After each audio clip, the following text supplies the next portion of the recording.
প্রাণের অস্তিত্ব পেয়েছে, তবে থেকেই আরো একটি শব্দ জন্ম লাভ করেছে, সংঘর্ষ। জন্মলগ্ন থেকেই মানুষকে বাঁচার জন্য সংঘর্ষ করে যেতে হয়। কখনো নিজের লক্ষ্যে পৌঁছবার জন্য সংঘর্ষ করতে হয়, আর কখনো যা পেয়েছেন তাকে রক্ষার জন্য সংঘর্ষ করতে হয়। কিন্তু প্রত্যেকে একই অভিযোগ করে যে সংঘর্ষ করার সময় ভীষণ কষ্ট হয়। আপনি যোদ্ধা হলে প্রহার আপনাকে সহ্য করতেই হবে। সাঁতার শিখতে হলে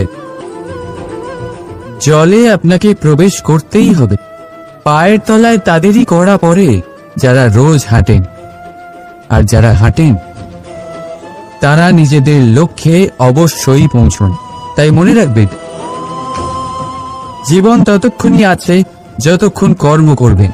তাই সংঘর্ষ করতে থাকুন, কষ্ট ভুলে যান, আর আমার সাথে ভালোবেসে বলুন, রাধা রাধা।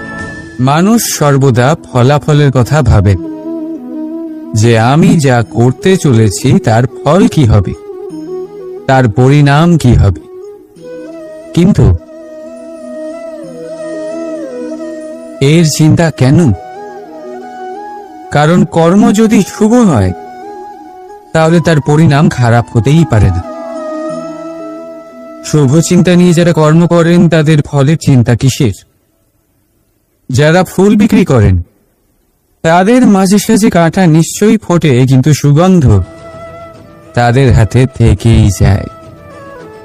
এর সন্ধানে কয়লার খনিতে নামা ব্যক্তি কালিমা লিপ্ত হয়ে গেলেও তার হাতে হিরে অবশ্যই থাকে। তাই শুভ চিন্তা নিয়েই কর্ম করে যান, পরিণাম শুভই হবে। আর ভালোবেসে বলুন, রাধা রাধা। যাই পাত্রের মধ্যে শীতল থাকে, আর যিনি পান করেন তাকেও শীতল রাখে। আর যে জল এই পাত্রের বাইরে উতলে পড়ে তা হল অভিমান, যা বাইরের উত্তাপে বাষ্প হয়ে উবে যায়। সর্বদা মনে রাখবেন, আত্মসম্মান আপনাকে দৃঢ় করে, আপনাকে শক্তি প্রদান করে, আর অভিমান আপনাকে দুর্বল করে দেয়। তাহলে কি হতে চান আপনি? আত্মসম্মানী নাকি অভিমানী? সিদ্ধান্ত আপনার। রাধা রাধা। সমস্যা। প্রত্যেকের জীবনেই সমস্যা আসা যাওয়া করে, আর প্রত্যেক মানুষ সমস্যা আসার পর তার সমাধান খুঁজতে উঠে পড়ে লাগেন। কিন্তু যখনই সমস্যার সমাধান হয়ে যায়, আমরা সুপ্রসন্ন হয়ে যাই এবং অসাবধান হয়ে যাই। আমাদের মনে হয় যে আমরা সম্পূর্ণরূপে সমস্যার অন্ত করেছি, কিন্তু কোথাও না কোথাও একটা ছোট্ট বীজ রয়েই যায়, আর সেই বীজ আমাদের অসাবধানতার ছত্রছায়ায় বড় হতে থাকে, আর তারপর মহা সংকট হয়ে আবার আমাদের উপর আক্রমণ করে। এই সংকট যে কোনো রূপে আসতে পারে, কোনো শত্রুর রূপেও আসতে পারে, বা কোনো মহামারীর রূপেও আসতে পারে। সেই জন্য সবসময় সাবধান থাকাই উচিত। কারণ অসাবধান হলে কি হয়, আমাদের সুরক্ষা চক্রে একটা ছেদ উৎপন্ন হয়, আর আমাদের শেষ করতে পারে এমন এক বাণ সেই ছেদ বিন্দু হয়ে আমাদের হৃদয়ে প্রবেশ করতে পারে। তাই যে কোনো সমস্যার সমাধান করুন, জয়ী হন, উৎসব পালন করুন, কিন্তু সাবধানে থাকবেন। আসুন আর আমার সাথে ভালোবেসে বলুন, রাধা রাধা। কর্ম, ধর্ম আর কর্তব্য, এই তিনটি একে অপরের সাথে জড়িত। আর অনেক সময় এই তিনটি পালন করতে করতে আমাদের সেই ব্যক্তির সামনে গিয়ে দাঁড়াতে হয়, তার বিরুদ্ধেই যেতে হয়, যাকে আমরা সব থেকে বেশি ভালোবাসি। কিন্তু সেইখানেই যুদ্ধ, কোনো ব্যক্তিগত যুদ্ধ থাকে না। এ হলো কর্ম, ধর্ম আর কর্তব্যের যুদ্ধ। এটা সরল নয়, অত্যন্ত কঠিন হয় তার সম্মুখীন হওয়া যাকে আমরা সব থেকে বেশি সম্মান করি, কিন্তু আমাদের তো আমাদের ধর্মের পথে চলতেই হবে, কারণ আমরা কর্মবদ্ধ, কর্তব্যবদ্ধ, আর এটাই করা উচিত। শুধু এটুকু মনে রাখবেন, যদি আপনার উদ্দেশ্য শুভ হয়, আপনার ভাবনা শুভ হয়, আপনি যদি কর্ম, ধর্ম আর কর্তব্যের পথে অগ্রসর হন, তাহলে এই প্রক্রিয়াতে যদি আপনাকে আপনার আরাধ্যেরও সামনে দাঁড়াতে হয়, তাহলেও আপনার কোনো ক্ষতি হবে না। তাহলে আসুন আর আমার সাথে ভালোবেসে বলুন, রাধা রাধা। মানুষের ক্ষমতা আজ আপনার থাকলেও কাল তা নাও থাকতে পারে। এই শরীরটা তো নশ্বরই বটে। যত আপনি বার্ধক্যের দিকে অগ্রসর হবেন, দুর্বল হতে থাকবেন, সৌন্দর্য ক্ষীণ হতে থাকবে, আর সম্পত্তি আজ আপনার, কাল অন্য কারোর হয়ে যাবে।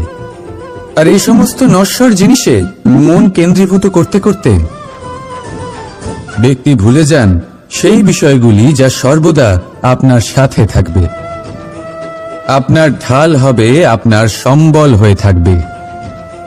আর তা হল আপনার স্বভাব, বুদ্ধি, সৎসঙ্গ আর খাঁটি সম্পর্ক। নিজের স্বভাব শীতল রাখুন, কর্মে বুদ্ধির পরিচয় দিন, সর্বদা ভালো মানুষের সাথে সময় কাটান, আর খাঁটি সম্পর্ক সর্বদা পালন করুন। জীবনে সর্বদা সুখী হবেন। রাধা রাধা। আমরা কর্ম করি, আর সেই কর্ম অনুসারে আমাদের তার ফল প্রাপ্ত হয়। এখন এই কর্ম আরো শ্রেষ্ঠ হতে থাকে, আমরা আরো প্রেরিত হতে থাকি। তার জন্য আমরা বড় বড় জ্ঞানীদের থেকে প্রভাবশালী, প্রেরণাদায়ক ব্যক্তির সাথে দেখা করার চেষ্টা করি, দেখা করিও। নিজের কর্মের বিষয়ে বিচার করি, আলোচনা করি, তাই তো? কারণ আমাদের কাজ দেখে তাতে বিশেষ মতামত সামনে থাকা ব্যক্তি দিতে পারে। কিন্তু এই পুরো চক্রতে সংসারের সব থেকে গুরুত্বপূর্ণ ব্যক্তির সাথে কথা বলতে আমরা ভুলেই যাই। আপনি কি জানেন সংসারের সব থেকে গুরুত্বপূর্ণ ব্যক্তি কে? স্বয়ং আপনি। হ্যাঁ, আপনি সে। আপনি জীবিত আছেন, তাই এই সংসার জীবিত আছে। আপনি হলেন আপনার সমস্ত কর্মের কেন্দ্র। তাই এবার থেকে প্রতিদিন একটু সময় নিজের জন্য বের করে নিজের সাথে কথা বলুন, নিজেকে বুঝুন, নিজের কর্মকে বুঝুন। কিছু প্রশ্ন আসবে, কিছুর উত্তর পাবেন, আরো কিছু প্রশ্ন আসবে যার উত্তর আপনি অবশ্যই পাবেন। কিন্তু এটা করবেন অবশ্যই, না তো আপনি এই সংসারের সব থেকে গুরুত্বপূর্ণ ব্যক্তির সাথে দেখা করার সুযোগই হারিয়ে ফেলবেন। এবার বলুন, আপনি কি এরকম চাইবেন? রাধা রাধা। প্রেম, ঘৃণা, এই দুই হলো একই শব্দ। কিভাবে? দেখুন না, দুটোতেই আড়াই অক্ষর রয়েছে।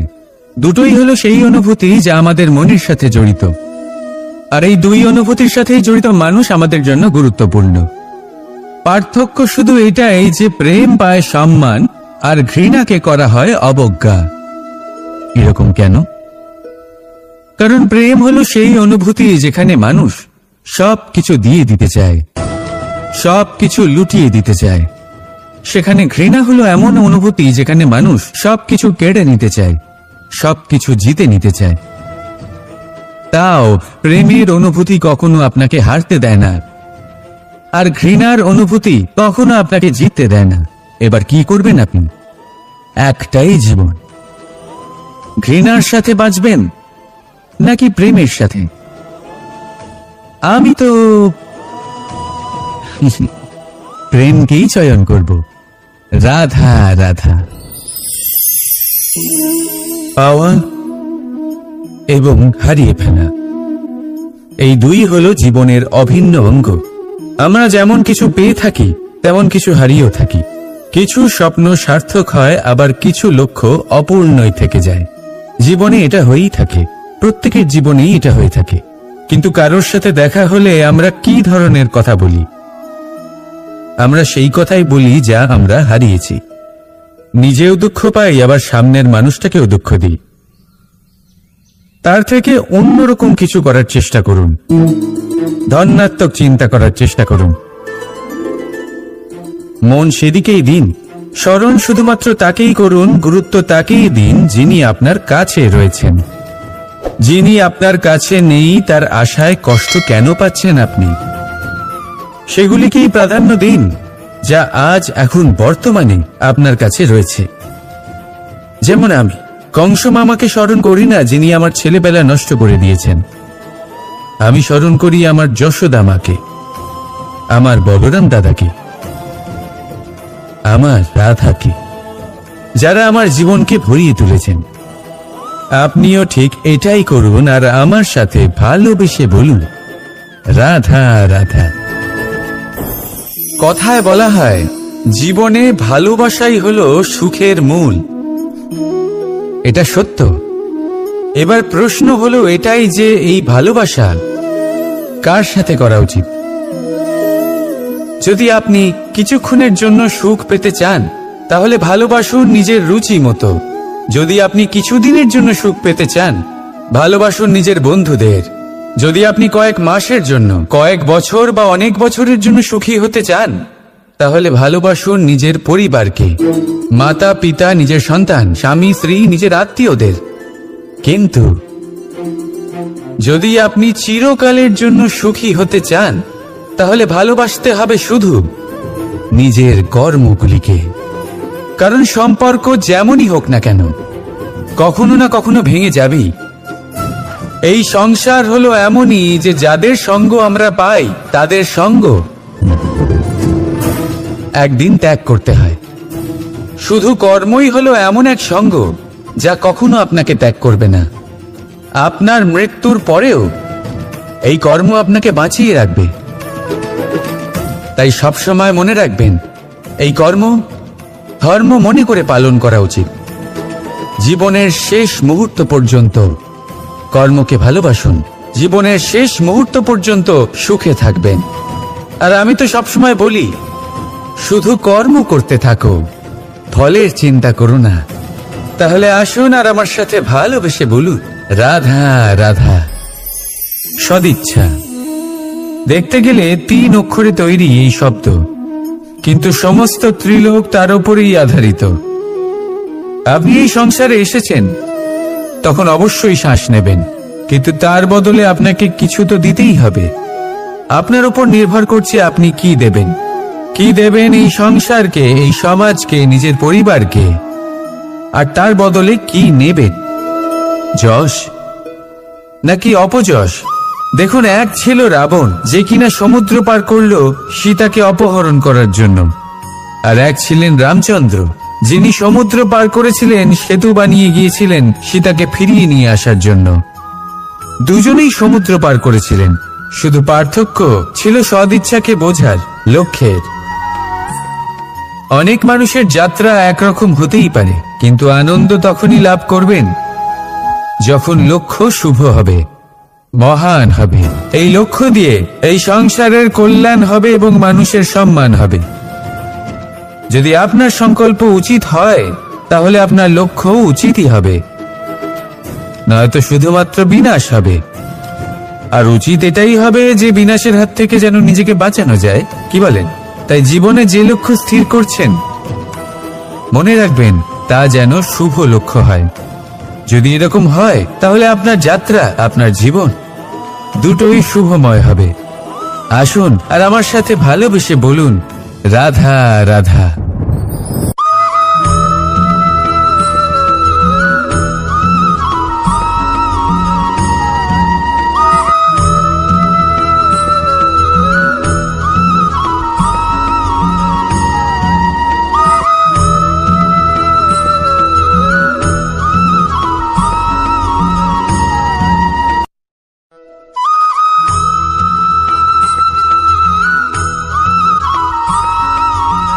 এই সংসারে সব থেকে বেশি কোমল বস্তু হলো রেশম। এই রেশম এতটাই কোমল হয় যে এর পুরো একটা থান শুধুমাত্র একটা হাতে ধরা সম্ভব। কখনো ভেবে দেখেছেন এই রেশম কিভাবে হয়? একটি কীট তার লালার দ্বারা উৎপন্ন হয়। এই কীট সেই রেশমকে পাক দিতে থাকে, পাক দিতেই থাকে আর আস্তে আস্তে তার মধ্যেই জড়িয়ে পড়ে। শেষে ওর এই সুন্দর অমূল্য সৃষ্টি রেশমের জন্য এই কীটগুলিকে এই কবচের সাথেই ফুটন্ত জলে ফেলে দেওয়া হয়। এই সংসারে যদি আমাদের স্বপ্ন এই সংসারের দুঃখ হরণ করার জন্য, এই সংসারে সুখ বিতরণ করার জন্য হয়, তবেই আমাদের প্রগতি সম্ভব। যদি আমাদের এই স্বপ্ন শুধুই আমাদের এবং আমাদের স্বার্থ সিদ্ধির জন্য হয়, তাহলে এই স্বপ্ন আমাদের অন্ধ করে দেবে, আমাদের অন্ধকারের পথে নিয়ে যাবে, আর আমরাও সেই কীটের মতো হয়ে যাব। নিজেদেরই মায়াজালে আমরা নিজেই ফেঁসে যাব, আর শেষে আমরা যদি কিছু লাভ করি তা হবে একাকিত্ব, অন্ধকারময় মৃত্যু। তাই স্বপ্ন অবশ্যই দেখুন, কিন্তু এমন ভাবে স্বপ্ন দেখবেন না যে তার এই বন্দিগৃহে আপনি নিজেই ফেঁসে গেলেন। স্বপ্ন দেখুন পরোপকারে।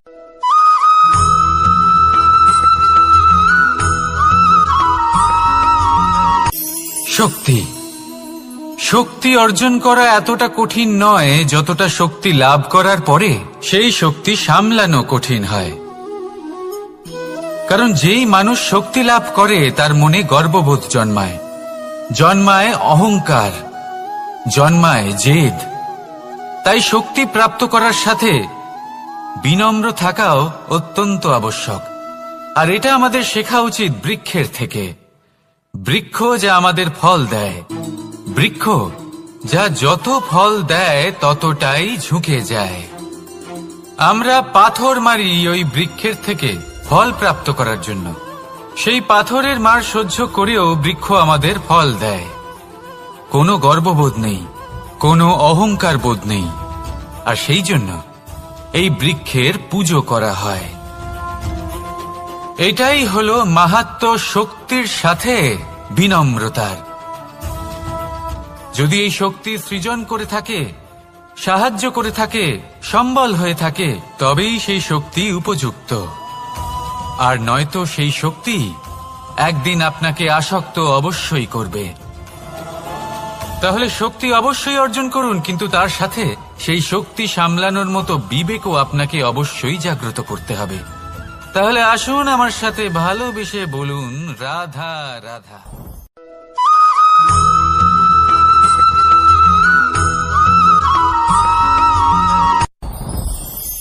সাথী সাথী এই শব্দটির ব্যাখ্যা কে কিভাবে করে? মিত্র, সখা, বন্ধু। কিন্তু অর্থ একটাই, তিনি যিনি আপনার সঙ্গী হন আর তিনি যার সাথী আপনি হন। এবার সব থেকে বড় প্রশ্ন হলো এটাই যে তিনি কে হতে পারেন যাকে আপনি আপনার সাথী বলে মেনে নিতে পারেন, নিজের সখা, নিজের মিত্র, নিজের বন্ধু মেনে নিতে পারেন। আপনার সাথী হলেন তিনি যিনি দুঃখের সময় আপনার পাশে থাকবেন, আপনার হাত ধরে থাকবেন। আপনার সাথী হলেন তিনি যার হাত আপনি নিজের সুখের দিনে ধরে থাকবেন। সেই সাথীরই হাত ধরুন যিনি দুঃখে সবসময় আপনাকে সাহায্য করার জন্য তৎপর হয়ে থাকেন, আপনার পাশে থাকেন, আর যাকে সুখের দিনে আপনি আপনার সাথে রাখতে পারেন। আর যখন আপনার সাথে আপনার এই সাথী থাকবে তখন আপনি এটা বুঝবেন যে যখন জীবনে দুঃখ আসে তখন এই দুঃখ কমে যায়, সবার মধ্যে ভাগ হয়ে যায়। আর যদি তখন সুখ আসে তাহলে সেটা সবার উপস্থিতিতে আরো বেড়ে যায়। এটাই হলো প্রেম, এটাই হলো ভালোবাসা, এটাই হলো সঙ্গ। যেমন সম্পর্ক আমার আর রাধার মাঝে। তাহলে আসুন আর আমার সাথে ভালোবেসে বলুন রাধা রাধা।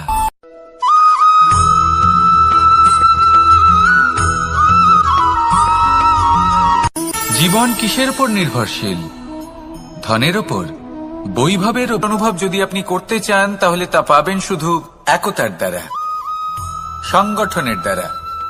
যদি আপনাকে উদাহরণ দিই, নিজের এই হাতটাকে দেখুন, 5টা আঙুল রয়েছে। কোনো একটা বস্তুকে নিজের একটা আঙুল দ্বারা তুলে ধরার চেষ্টা করে দেখুন, বড়ই কষ্ট হবে। তখন আপনি বুঝতে পারবেন যখন এই 5টি আঙুল একত্রিত হয় তখন কোনো কাজ কতটা সহজ হতে পারে। এটাই হলো শক্তি একতার সব থেকে ভালো উদাহরণ যদি আপনাকে দিই, তাহলে বাঁশি। এই বাঁশি থেকে অত্যন্ত মধুর সুর নির্গত হয়, যা সবার মন প্রসন্ন করে দেয়। এই কথা সত্যি, কিন্তু এই বাঁশি আমি একটা বা দুটো আঙুল দিয়ে বাজাতে পারবো না। আমাকে প্রত্যেকটা আঙুল ব্যবহার করতেই হবে, তবেই এর থেকে মধুর সুর নির্গত হবে, যা সকলকে প্রসন্ন করবে। ঠিক কিনা? ঠিক এইভাবেই যদি আপনি চান যে আপনার জীবনরূপী বাঁশি থেকেও মধুর সুর নির্গত হোক বা সবার মনকে প্রসন্ন করে তুলুক, তাহলে আপনাকেও জীবনে একতা নিয়ে আসতেই হবে। আপনি একাও কর্ম করতে পারেন, পথ চলতেও পারেন, সামনেও এগোতে পারেন, সাফল্যও লাভ করতে পারেন। কিন্তু যখন সকলে একসাথে এগোবেন, সেই পথে চলবেন, সেই কর্মই করবেন, তখন লক্ষ্যে অবশ্যই পৌঁছবেন, সাফল্য অবশ্যই লাভ করবেন। কিন্তু সেই সাফল্য এবং তার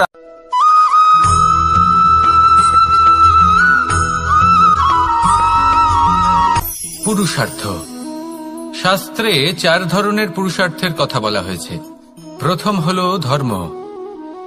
আপনি কি জানেন এই ধর্ম হলো সেটা যাকে ধারণ করা যেতে পারে, আর ধারণ শুধু সেটাই করা যায় যা পবিত্র। পবিত্র শুধু তাকেই বলা হয় যা নিঃস্বার্থ, যার মধ্যে শাসন করার কোনো ইচ্ছে নেই, যা সরলভাবেই প্রবাহমান, জল এবং বায়ুর মতো। যখন কোনো ব্যক্তি ধর্মকে ধারণ করেন এবং সেই ধর্ম সেই ব্যক্তিকে রক্ষা করে, তখন তাকে ধর্ম বলা হয়। ধর্ম যা রক্ষা করে অহংকার থেকে, খারাপ চিন্তার হাত থেকে। সেই জন্য পুরুষার্থ গড়ে তোলার আগে, ধর্ম পালন করার আগে, ধর্মের প্রকৃত অর্থ কি সেটা বুঝে নিন। এটা জেনে রাখুন যে সমস্ত ধর্মের আধার, সমস্ত ধর্মের ভিত শুধুমাত্র ভালোবাসা।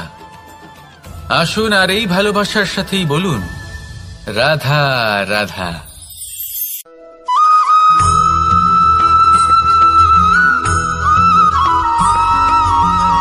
কেউ বলে জীবন খুব ক্ষণস্থায়ী, কেউ বলে জীবন হলো একটা সুন্দর স্বপ্নের মতো, আবার কেউ বলবে জীবন হলো এক কঠোর সত্য।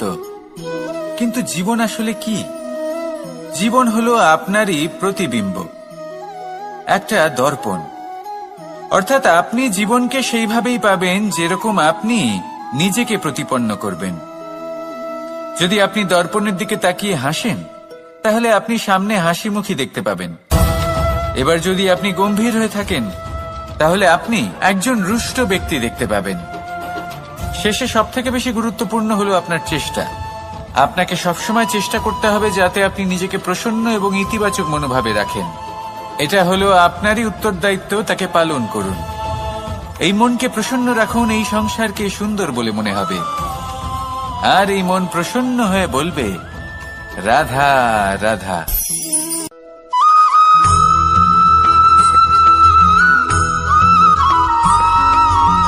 এই সংসারে প্রত্যেক মানুষ এটাই চান যে তিনি যেন ধনবান হন, আর্থিক অবস্থা তার ভালো থাকে, ওনার বাড়িতে লক্ষ্মীর আগমন হয়। কিন্তু সেটা হবে কি করে, সেটাই হলো প্রশ্ন। কেউ বলেন যে যদি পরিশ্রম করো তাহলে ধন অর্জন সম্ভব, কেউ বলেন যে যদি বিদ্যা লাভ হয় তবেই ধন অর্জন সম্ভব, কেউ বলেন যে যদি বলশালী হও তবেই সম্পন্ন থাকবে। ভালো কথা, যদি তাই হয়ে থাকে, তবে দিনমজুর সারা দিন পরিশ্রম করেন, তিনি কেন ধনী হন না? অনেকজন বিদ্বান মানুষ আছেন এই সংসারে, তারা কেন ধনবান হন না? অনেক সংখ্যক বলশালী ব্যক্তি আছেন, তাদের কাছে ধন নেই কেন? তাদের কেন ধনের অভাব হয়?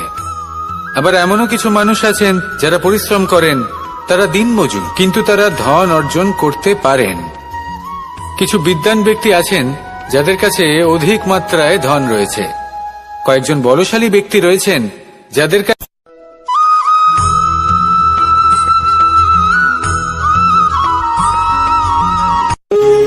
যখন মানুষের মৃত্যু হয় তখন কি হয়? অনেক সংখ্যক মানুষ শোক পালন করতে চলে আসেন। যে ব্যক্তি মৃত্যু লাভ করেছেন তার অনেক বস্তু থাকে যেগুলো তার প্রিয়, যেগুলো তিনি ব্যবহার করেছেন। তার শয্যা, তার বস্ত্র, তার আভূষণ সবকিছু তার থেকে বিচ্ছিন্ন করা হয়। এবং খালি হাতে তাকে শ্মশানের উদ্দেশ্যে রওনা করা হয়। আমি আপনাকে এই প্রশ্ন করতে চাই, আপনি এই সংসারে কি অর্জন করেছেন? ধন সম্পত্তি, বস্ত্র, আভূষণ, এই সবকিছু যে আপনি অর্জন করেছেন, আপনার মৃত্যুর পরে তা আপনার থেকে দূর হয়ে যাবে। এর উত্তর হলো একটাই, আপনার কর্ম। শুধু সেটাই আছে যা একান্ত আপনার, আর শুধু সেটাই এই সংসার থেকে চলে যাওয়ার পরেও সংসারেই জীবিত থাকবে। যদি আপনি দুষ্কর্ম করেন, তাহলে এই সংসার আপনাকে একটি অনুচিত উদাহরণ হিসেবে মনে রাখবে যে এই ব্যক্তি খুব পাপী ছিল, অনুচিত কর্ম করতেন। যে পথে তিনি চলেছেন সেই পথে কারোর চলা উচিত নয়। সেখানেই যদি আপনি সৎকর্ম করেন, তাহলে সংসার চিরকাল এটাই বলবে যে খুব ভালো মানুষ ছিলেন, সবাইকে ভালোবাসতেন, সবাইকে সাহায্য করতেন, আমার খুব প্রিয় মানুষ ছিলেন। এটাই হলো শ্রেষ্ঠ কর্ম। সেই জন্য জীবনে শুধুমাত্র ধন সম্পত্তি, আভূষণ এই সব অর্জন করতে গিয়ে নিজের মনোনিবেশ করবেন না। শ্রেষ্ঠ কর্ম করুন। সংসার থেকে চলে যাওয়ার পরেও এই কর্মই এই সংসারে আপনাকে জীবিত রাখবে। আসুন আমার সাথে ভালোবেসে বলুন, রাধা রাধা।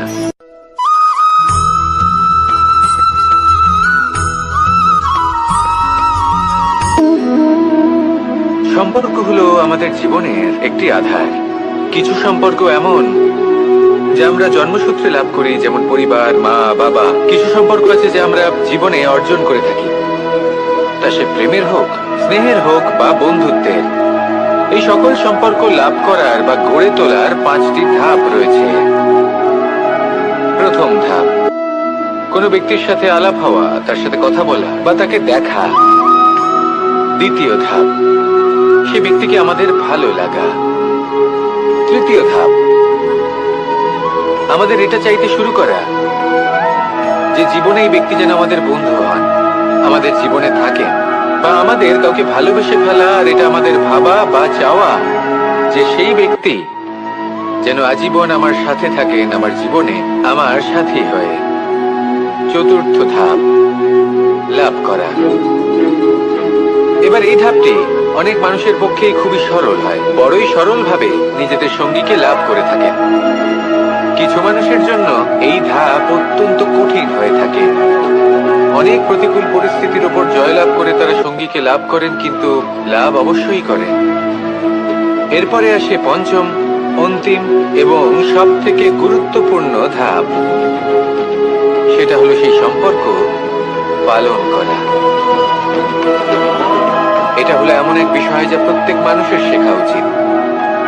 যদি ব্যক্তি নিজের জীবনে সম্পর্ক রক্ষা করতে শিখে যান, তবে প্রত্যেক সম্পর্ক তার জীবনকে স্বর্গ করে তুলবে।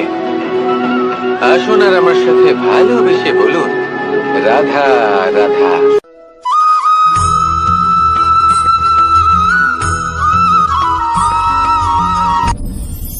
আপনি কি কখনো কোনো জলের ধারা দেখেছেন? তার সামনে যতই মাটি থাকুক না কেন, যতই কাদা থাকুক না কেন, যখন এই জলের ধারা বইতে আরম্ভ করে দেয়, তাহলে নিজের মনের, নিজের ভাবনার, নিজের জীবনের যত অনাবশ্যক তত্ত্ব আছে, অনুপযোগী অংশ রয়েছে, অর্থাৎ অপরিষ্কার অংশ রয়েছে, তা নিজে থেকেই নির্মল হয়ে উঠবে। আর যেরকম জলের ধারা কখনো থেমে থাকে না, সব সময় বয়ে চলে, সেইভাবে আপনিও কখনোই থামবেন না। সবসময় বয়ে চলুন, এগোতে থাকুন। পথে যদি অনেক বিপদ আসে, সমস্যা আসে, থামবেন না, তার উপর নিরন্তর প্রহার করুন, নিরন্তর প্রয়াস করুন আর অগ্রসর হন। আপনি ভেবে দেখুন, এই জলের ধারা কখনো থেমে থাকে না, সবসময় বয়ে চলে, বিপদের সম্মুখীন হয়ে তাকে সাথে বয়ে নিয়ে চলে। সেই জন্য জলের ধারা, প্রবাহমান এই ধারা, এর থেকে কখনো দুর্গন্ধ আসে না, এতে কখনো ময়লা জমতে পারে না, বরং পালিত হয় সুন্দর প্রাণবন্ত জীবজন্তু, যেমন সুন্দর ছোট মাছ। তাই আপনিও এটাই করুন, কখনো থামবেন না, শুধু চলতে থাকুন। জলের ধারার মতো বইতে থাকুন। আপনি আপনার লক্ষ্য অবশ্যই খুঁজে পাবেন, আর তার সাথে নিজের অন্তরের যে মালিন্য রয়েছে তা আপনি নিজেই নিজের থেকে দূরে করে দেবেন।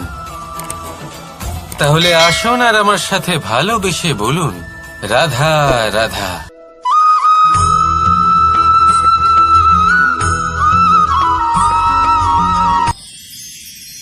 মানুষ তার জীবনে দুই ধরনের পরিস্থিতিকে খুব ভয় পায়। এক, কোনো কারণবশত কারোর সামনে নত হওয়া। দুই, কোনো কারণে নিজের চরিত্র থেকে, নিজের মূল্যবোধ থেকে বিচ্যুত হওয়া। এবার কেন হয় এরকম যে কথায় কথায় কারোর সামনে নত হতে হয়? কেন বারংবার নিজের চরিত্র থেকে চ্যুত হতে হয়? এরকম কেন হয়? এটা তখনই হয় যখন আমাদের শিক্ষা এবং মূল্যবোধের অভাব থাকে। যদি মানুষের মধ্যে প্রকৃত শিক্ষা থাকে তাহলে এই সংসারে কোনো সময় এবং কারোর সামনেই নত হওয়ার কোনো প্রয়োজন নেই। যদি মানুষের মধ্যে মূল্যবোধ থাকে তাহলে তাকে নিজের মূল্যবোধ বা চরিত্র থেকে বিচ্যুত হতে হয় না, তা সে যাই হয়ে যাক না কেন। কোনো বালককে যদি জন্ম থেকেই সুশিক্ষার অধিকারী করা হয়, শিক্ষিত করা হয়, মূল্যবোধের অধিকারী করা হয়, তবে সে এই সংসারে এমন কর্ম করবে যাতে সে নিজেকে, নিজের পরিবারকে, সমগ্র সমাজকে গর্বিত করতে পারে। শিক্ষা লাভ করুন, মূল্যবোধ লাভ করুন এবং আমার সাথে ভালোবেসে বলুন, রাধা রাধা।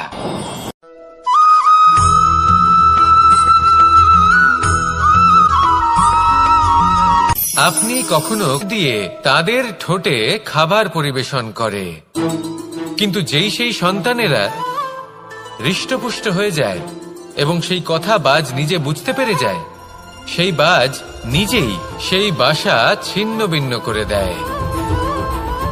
সেই সন্তান যাদের সবেমাত্র ডানা গজিয়েছে, কিভাবে উড়তে হয় তারা জানে না, সেই সন্তানগুলিকে উচ্চতা থেকে ঠেলে দেয়। সেই সন্তান প্রথমে ভয়ভীত হয়ে যায়। তারা সামনে মৃত্যুকে দেখতে পেয়ে ভয়ের কারণে তাদের ডানা ঝাপটাতে থাকে, আর সেই প্রক্রিয়াতেই সেই সন্তানগুলি উড়তে শুরু করে দেয়। এবার এই ঘটনায় আমরা কি শিক্ষা পেতে পারি? এটাই, যদি আপনি মাতা পিতা হন তাহলে নিজের সন্তানকে অবশ্যই স্নেহ করুন, কিন্তু তাদেরকে নিজের আঁচলের তলায় বেঁধে রাখবেন না। যদি আপনি চান আপনার সন্তান জীবনে উন্নতি করুক, তাহলে নিজের মুঠো থেকে তাদের স্বতন্ত্র করে দিন, এই সংসারে সংঘর্ষ করতে দিন। সেই সন্তান নিজেই বুঝতে পারবে যে জন্মের সময় পাওয়া ডানা কি করে ব্যবহার করতে হয়, আর আপনার চোখের সামনে আপনার সন্তান এই আকাশে উড়তে থাকবে। তাহলে আসুন আমার সাথে ভালোবেসে বলুন, রাধা রাধা।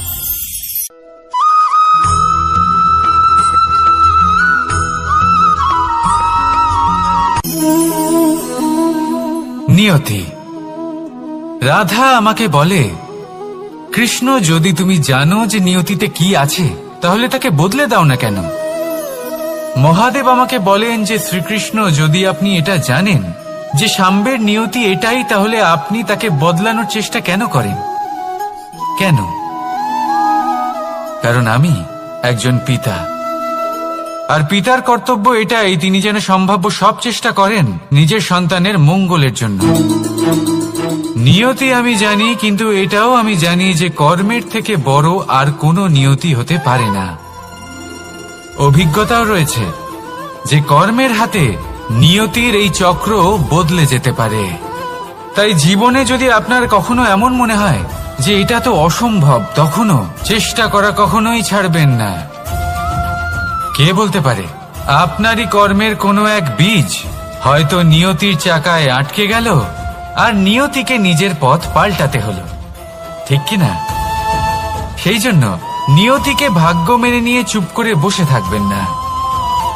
নিজের নিয়তি স্বয়ং নিজের কর্মের দ্বারা নির্ধারিত করুন, কারণ আপনার এই কর্মের ওপরেই আপনার অধিকার রয়েছে, আর এই অধিকারকে নিয়তি অনেক সময় সম্মানও করে।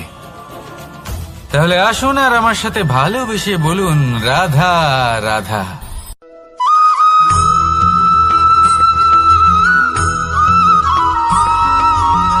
কখনো কখনো আমরা ভাবি যে কোনো ব্যক্তি যিনি ধর্মের পথে চলেছেন, যদি তার দ্বারা কোনো ভুল হয়ে থাকে তাহলে নিয়তি তাকে সেই মুহূর্তেই কঠোর শাস্তি দেন। কিন্তু সেই সব মানুষ যারা সংসারের সবথেকে বড় অধর্মী, বহু নিকৃষ্ট মানের কাজ করেন, তাদের নিয়তি অনেক সুযোগ দেন। তাদের নিয়তি এরকম কঠোর প্রহার করেন না।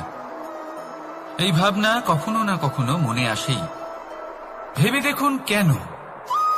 আসলে জীবনকে বেশিরভাগ মানুষ একভাবেই দেখে থাকেন, বিভিন্ন স্তরে একে দেখা উচিত। এবার আপনি বলুন, এই সংসারে কোনো অধর্মী কখনো প্রেরণার উৎস হতে পারেন? কখনোই নয়।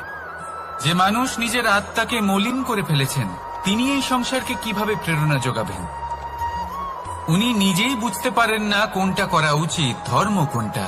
তাই নিয়তি তাকে একটা সুযোগ দেন, এটা বোঝার সুযোগ দেন যে কোনটা উচিত, কোনটা ধর্ম। সুযোগ দেন নিজের বিবেক জাগিয়ে তোলার, তাকে সুযোগ দেন নিজের অন্তরাত্মার ডাক শোনার। যখন তাতেও কাজ হয় না, তখন নিয়তির কাছে একটাই পথ বাকি থাকে, আর তা হল মহাবিনাশ। মহাবিনাশ হয়তো দেরিতেই আসতে পারে, কিন্তু তা অবশ্যই আসবে। আর যখন মহাবিনাশ আসে, তখন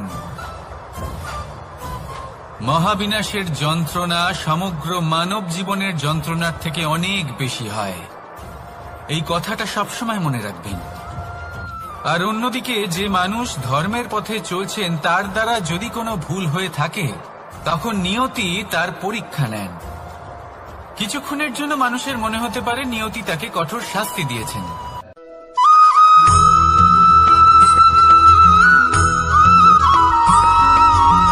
এই সংসারে কখনো কোনো ব্যক্তিকে তার বাইরের পোশাক দেখে বিচার করার চেষ্টা করবেন না।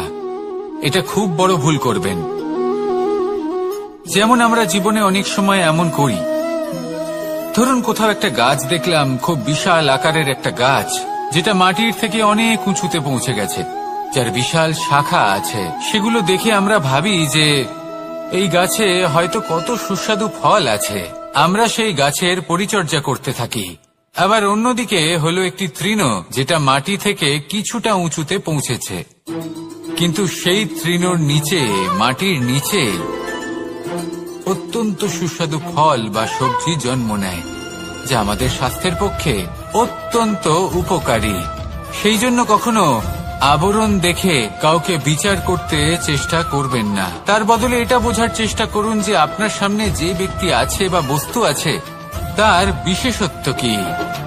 যদি এই বিশেষত্ব বোঝার ক্ষমতা আপনি অর্জন করেন, যদি এই শিল্প আপনি নিজের ভেতরে জাগ্রত করেন, তাহলে এই সংসারে বিশেষত্ব কি সেটা আপনি জানতে পারবেন। আর এই সমস্ত খেলা দৃষ্টি থেকে নয়, দৃষ্টিভঙ্গি থেকে জন্ম নেয়। দৃষ্টিভঙ্গি সবসময় শুভ রাখুন, আর আমার সাথে ভালোবেসে বলুন, রাধা রাধা।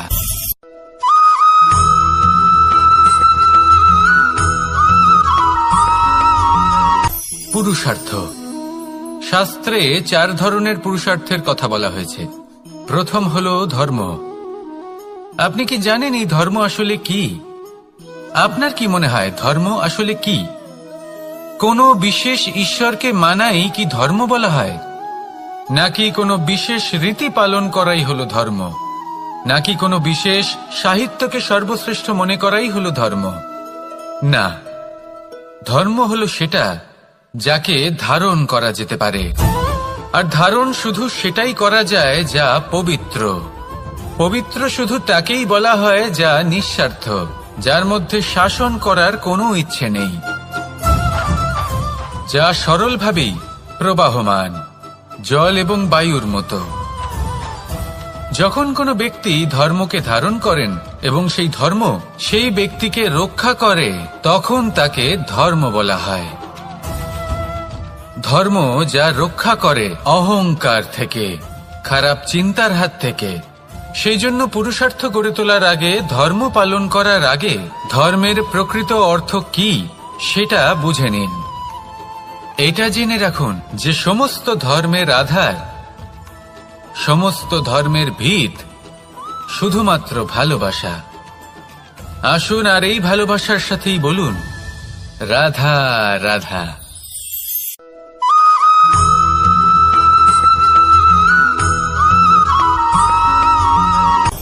আপনি কখনো পর্বতের শিখরে উঠেছেন? আপনি দেখতে পাবেন পর্বতের পদতলে প্রচুর সুন্দর ফুল রয়েছে, সবুজ বনানী রয়েছে। যত আপনি ওপরে উঠতে থাকবেন তত ফুল কমতে থাকবে, সবুজ বনানী কমতে থাকবে। আরো কিছুটা ওপরে উঠলে কাঁটা জাতীয় গাছ দেখতে পাবেন, শুকনো গাছ দেখতে পাবেন। আরো যদি ওপরে ওঠেন তাহলে পাষাণ দেখতে পাবেন। আরো উপরে উঠলে হিমখণ্ড দেখতে পাবেন। এই যে পর্বত, তা মনুষ্য জীবনের সবথেকে উত্তম উদাহরণ।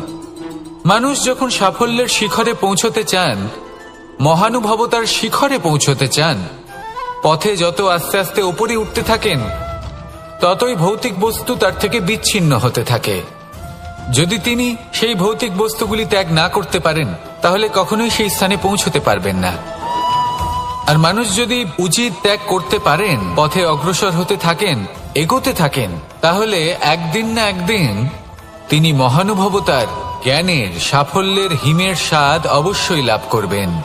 মনে রাখবেন, মানব জীবনে ত্যাগ হলো অত্যন্ত গুরুত্বপূর্ণ অংশ। আসুন আমার সাথে ভালোবেসে বলুন, রাধা রাধা।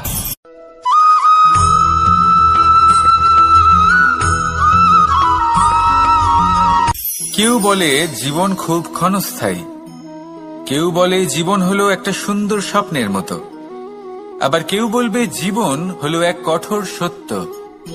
কিন্তু জীবন আসলে কি? জীবন হলো আপনারই প্রতিবিম্ব, একটা দর্পণ। অর্থাৎ আপনি জীবনকে সেইভাবেই পাবেন যেরকম আপনি নিজেকে প্রতিপন্ন করবেন।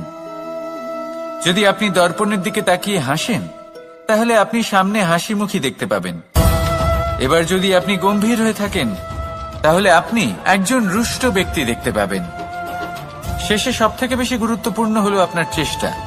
আপনাকে সবসময় চেষ্টা করতে হবে যাতে আপনি নিজেকে প্রসন্ন এবং ইতিবাচক মনোভাবে রাখেন। এটা হলো আপনারই উত্তরদায়িত্ব, তাকে পালন করুন। এই মনকে প্রসন্ন রাখুন, এই সংসারকে সুন্দর বলে মনে হবে। আর এই মন প্রসন্ন হয়ে বলবে, রাধা রাধা।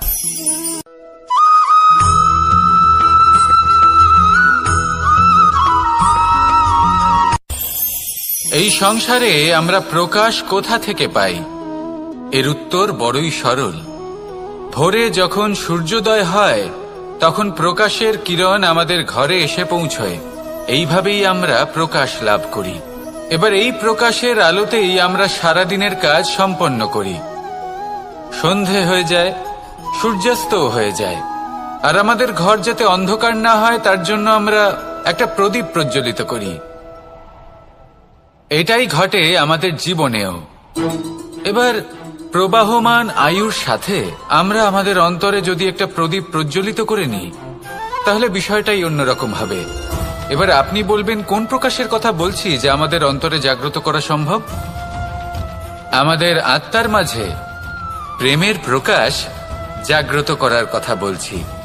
কারণ আমাদের এই জীবন, এও হলো দিনের আলোর মতো।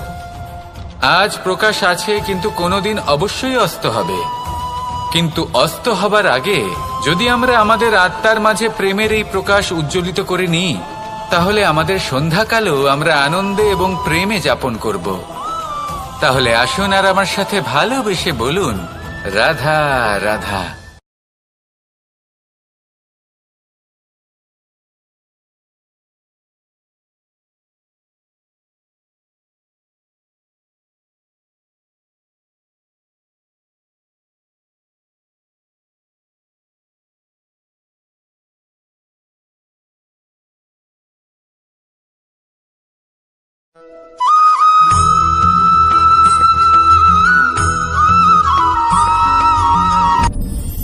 আপনি কি কখনো কোনো জলের ধারা দেখেছেন?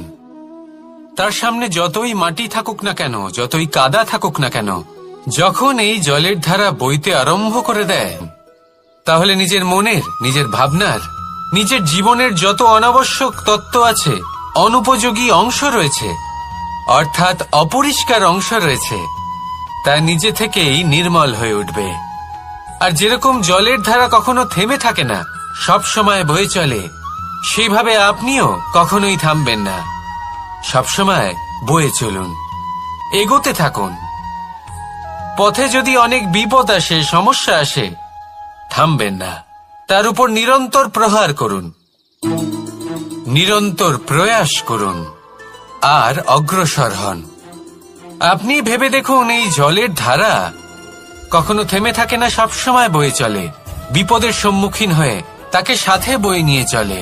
সেই জন্য জলের ধারা, প্রবাহমান এই ধারা, এর থেকে কখনো দুর্গন্ধ আসে না, এতে কখনো ময়লা জমতে পারে না, বরং পালিত হয় সুন্দর প্রাণবন্ত জীবজন্তু, যেমন সুন্দর ছোট মাছ। তাই আপনিও এটাই করুন, কখনো থামবেন না, শুধু চলতে থাকুন, জলের ধারার মতো বইতে থাকুন। আপনি আপনার লক্ষ্য অবশ্যই খুঁজে পাবেন, আর তার সাথে নিজের অন্তরের যে মালিন্য রয়েছে তা আপনি নিজেই নিজের থেকে দূরে করে দেবেন। তাহলে আসুন আর আমার সাথে ভালোবেসে বলুন, রাধা রাধা।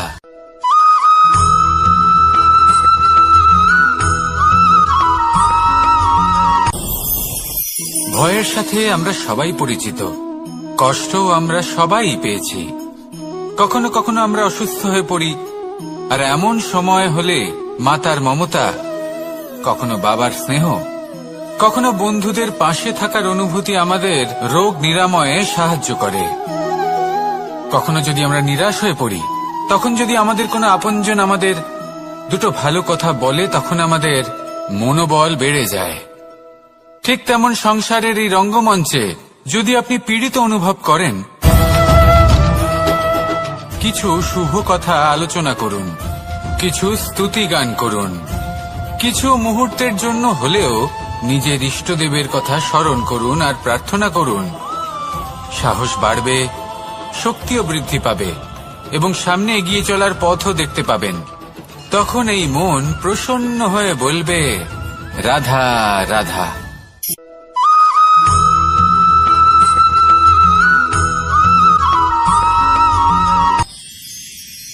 মানুষ তার জীবনে দুই ধরনের পরিস্থিতিকে খুব ভয় পায়। এক, কোনো কারণবশত কারোর সামনে যে কথায় কথায় কারোর সামনে নত হতে হয়। কেন বারংবার নিজের চরিত্র থেকে চ্যুত হতে হয়? এরকম কেন হয়? এটা তখনই হয় যখন আমাদের শিক্ষা এবং মূল্যবোধের অভাব থাকে। যদি মানুষের মধ্যে প্রকৃত শিক্ষা থাকে, তাহলে এই সংসারে কোনো সময় এবং কারোর সামনেই নত হওয়ার কোনো প্রয়োজন নেই। যদি মানুষের মধ্যে মূল্যবোধ থাকে, তাহলে তাকে নিজের মূল্যবোধ বা চরিত্র থেকে বিচ্যুত হতে হয় না, তা সে যাই হয়ে যাক না কেন। কোনো বালককে যদি জন্ম থেকেই সুশিক্ষার অধিকারী করা হয়, শিক্ষিত করা হয়, মূল্যবোধের অধিকারী করা হয়, তবে সে এই সংসারে এমন কর্ম করবে যাতে সে নিজেকে, নিজের পরিবারকে, সমগ্র সমাজকে গর্বিত করতে পারে। শিক্ষা লাভ করুন, মূল্যবোধ লাভ করুন এবং আমার সাথে ভালোবেসে বলুন, রাধা রাধা।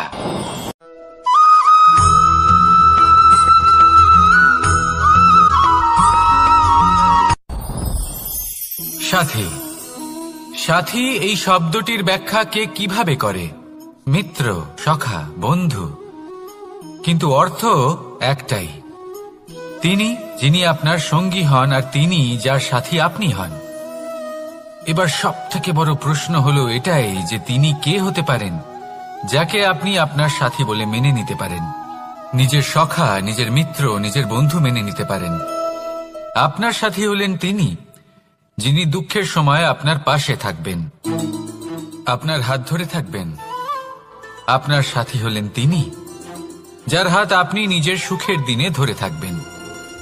সেই সাথীরই হাত ধরুন যিনি দুঃখে সবসময় আপনাকে সাহায্য করার জন্য তৎপর হয়ে থাকেন, আপনার পাশে থাকেন, আর যাকে সুখের দিনে আপনি আপনার সাথে রাখতে পারেন। আর যখন আপনার সাথে আপনার এই সাথী থাকবে, তখন আপনি এটা বুঝবেন যে যখন জীবনে দুঃখ আসে, তখন এই দুঃখ কমে যায়, সবার মধ্যে ভাগ হয়ে যায়। আর যদি তখন সুখ আসে, তাহলে সেটা সবার উপস্থিতিতে আরো বেড়ে যায়। এটাই হলো প্রেম, এটাই হলো ভালোবাসা। এটাই হলো সঙ্গ, যেমন সম্পর্ক আমার আর রাধার মাঝে। তাহলে আসুন আর আমার সাথে ভালোবেসে বলুন, রাধা রাধা।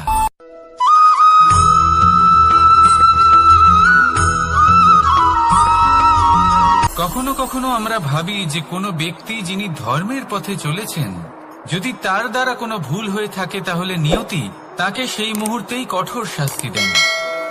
কিন্তু সেই সব মানুষ যারা সংসারের সবথেকে বড় অধর্মী, বহু নিকৃষ্ট মানের কাজ করেন, তাদের নিয়তি অনেক সুযোগ দেন। তাদের নিয়তি এরকম কঠোর প্রহার করেন না। এই ভাবনা কখনো না কখনো মনে আসেই। ভেবে দেখুন কেন? আসলে জীবনকে বেশিরভাগ মানুষ একভাবেই দেখে থাকেন, বিভিন্ন স্তরে একে দেখা উচিত। এবার আপনি বলুন, এই সংসারে কোনো অধর্মী কখনো প্রেরণার উৎস হতে পারেন? কখনোই নয়। যে মানুষ নিজের আত্মাকে মলিন করে ফেলেছেন, তিনি এই সংসারকে কিভাবে প্রেরণা যোগাবেন? উনি নিজেই বুঝতে পারেন না কোনটা করা উচিত, ধর্ম কোনটা। তাই নিয়তি তাকে একটা সুযোগ দেন, এটা বোঝার সুযোগ দেন যে কোনটা উচিত, কোনটা ধর্ম। সুযোগ দেন নিজের বিবেক জাগিয়ে তোলার, তাকে সুযোগ দেন নিজের অন্তরাত্মার ডাক শোনার। যখন তাতেও কাজ হয় না, তখন নিয়তির কাছে একটাই পথ বাকি থাকে, আর তা হল মহাবিনাশ। মহাবিনাশ হয়তো দেরিতেই আসতে পারে, কিন্তু তা অবশ্যই আসবে। আর যখন মহাবিনাশ আসে, তখন মহাবিনাশের যন্ত্রণা সমগ্র মানব জীবনের যন্ত্রণার থেকে অনেক বেশি হয়। এই কথাটা সবসময় মনে রাখবেন। আর অন্যদিকে যে মানুষ ধর্মের পথে চলছেন, তার দ্বারা যদি কোনো ভুল হয়ে থাকে, তখন নিয়তি তার পরীক্ষা নেন। কিছুক্ষণের জন্য মানুষের মনে হতে পারে নিয়তি তাকে কঠোর শাস্তি দিয়েছেন।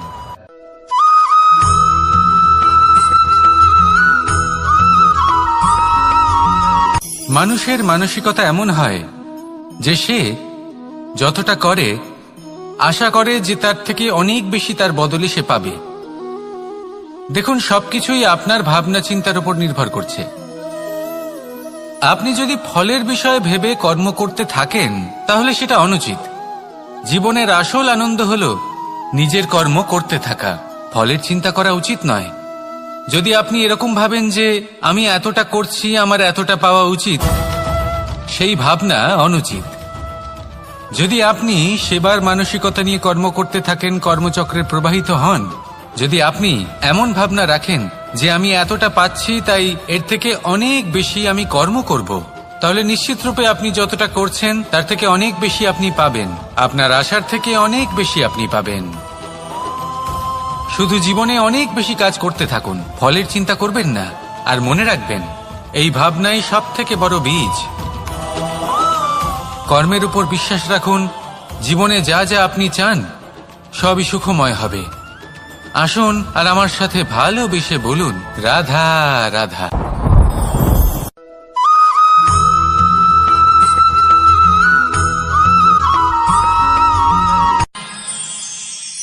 আমরা সবাই সূর্যকে সম্মান কেন করি?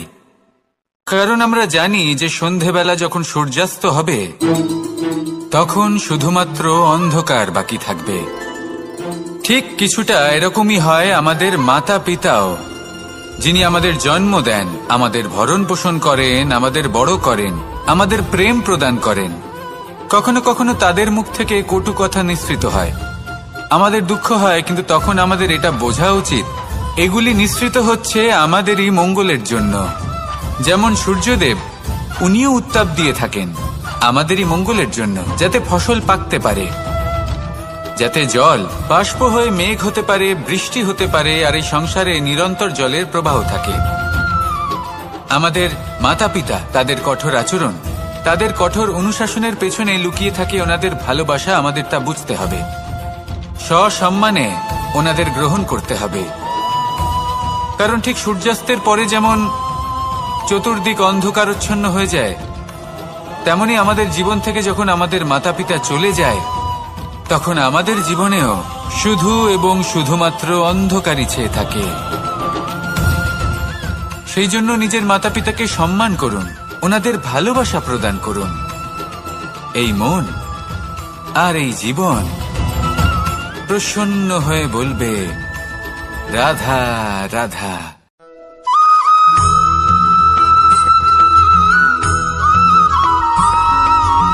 এই সংসারে কখনো কোনো ব্যক্তিকে তার বাইরের পোশাক দেখে বিচার করার চেষ্টা করবেন না। এটা খুব বড় ভুল করবেন। যেমন আমরা জীবনে অনেক সূত্র থাকে না, কিন্তু যখন অসংখ্য পাথরের টুকরো একত্রিত হয় তখন তা পর্বতের আকার ধারণ করে।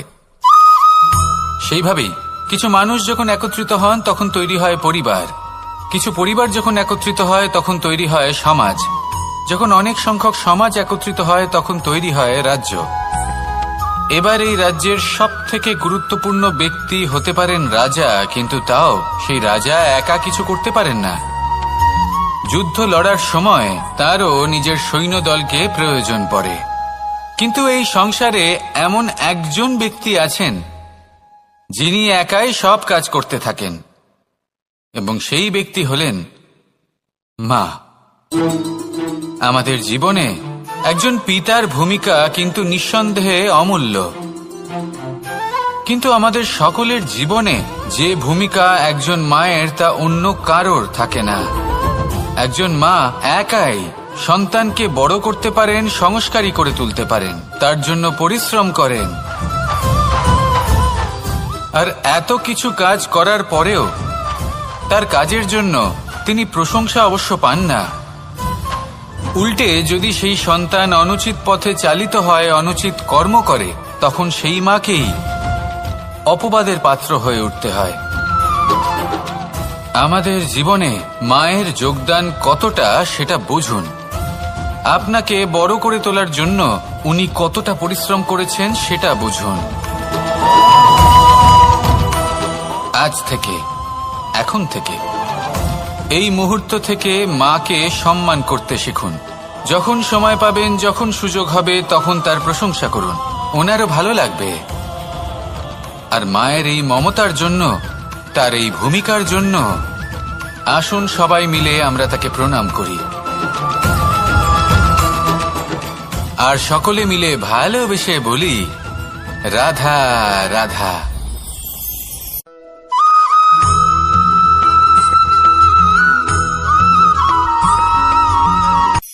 এই সংসারে সাফল্য লাভ করার জন্য জ্ঞানের প্রয়োজন হয়, পরিশ্রমের প্রয়োজন হয়, দৃঢ় নিষ্ঠার প্রয়োজন হয়, নিরন্তর চেষ্টা করা প্রয়োজনীয়।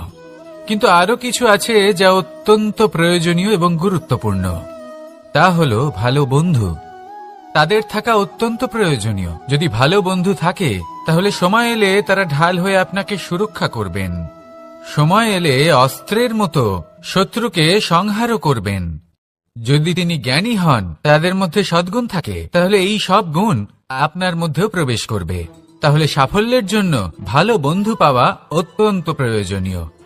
কিন্তু শুধু বন্ধু কেন, ভালো শত্রুও থাকা প্রয়োজনীয়। এবার আপনি ভাববেন, এ আমি কি বললাম? যদি আপনার জীবনেও ভালো অর্থাৎ শক্তিশালী শত্রু থাকে, তাহলে আপনিও শক্তিশালী হতে থাকবেন। এই শত্রু আপনাকে প্রেরিত করবে আরো বেশি শক্তিশালী হয়ে ওঠার। কখনো কোনো হরিণকে দেখুন, তীব্র গতিতে দৌড়তে থাকে। কেন তীব্র গতিতে দৌড়য়? এই কারণে নয় যে কোথাও তার জন্য মধুর ঘাস অপেক্ষা করে রয়েছে, না। সে এই কারণে তীব্র গতিতে দৌড়য় কারণ সেটা না করলে তার পেছনে একটি সিংহ আছে যে ওকে নিজের ভোজন করে ফেলবে। তাই জীবনে বিপদ, সংকট, এই সবকিছুও হলো অত্যন্ত গুরুত্বপূর্ণ।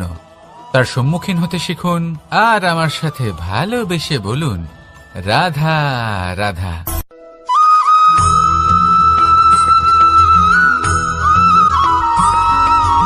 মানুষ জন্মগ্রহণ করে। কয়েকজন বলশালী ব্যক্তি রয়েছেন যাদের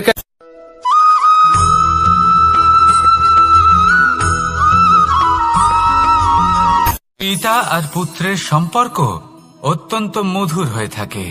পিতা স্বপ্ন দেখেন, তাকে পূর্ণ করার সকল সম্ভাব্য চেষ্টা করেন, কিন্তু তাও অনেক সময় ওনার স্বপ্ন অপূর্ণ থেকে যায়। তখন পিতা ভাবেন যে স্বপ্ন উনি পূর্ণ করতে পারেননি ওনার সন্তান তা অবশ্যই পূরণ করবে। যে স্থানে উনি কখনো পৌঁছতে পারেননি সেই স্থানে ওনার পুত্র অবশ্যই পৌঁছবে। পিতা নিজের সন্তানের ভবিষ্যৎ নিয়ে সেই স্বপ্ন দেখেন, আর যখন সেই সন্তান সামনে এগোতে থাকে তখন তার দুঃখ হয় না, বরং গর্ব হয়।